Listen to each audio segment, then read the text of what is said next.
讲到即届南韩总统尹锡悦宣布戒严，引起百姓惊吓，国际关注。事实上，伫咧韩国伫60年代，嘛三不五时就会宣布戒严。那亲像1980年代光州事件，都数百名的民众不幸牺牲。 南韩总统尹锡悦即届戒严令虽然颁布甲解除拢真紧，毋过嘛引起百姓对较早戒严的维权记忆。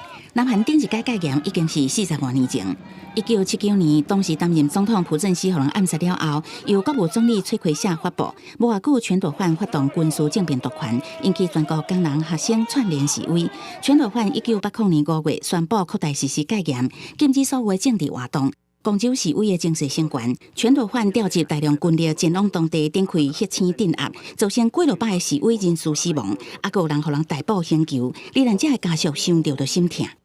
마음이 안 좋지. 아유 말도 못해. 피가 묻어갖고 얼굴을 못 알아보게 생긴 것도 있고.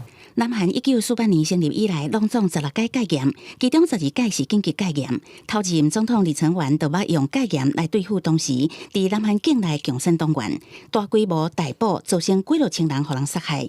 1950年至1953年韩战，政府嘛真一届实施戒严，压制反政府活动。1972年10月，以政变夺权的朴正熙发布非常戒严令，当作扩权的手段，废止宪法，搁解散国会。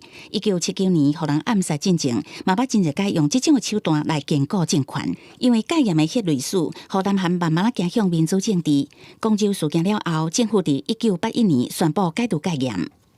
죽음으로 통해서 우리가 이렇게 또 자유롭게 살아가고 있지 않은지 좀 감사한 마음이 더 이렇게 많이 느껴지는 것 같아요.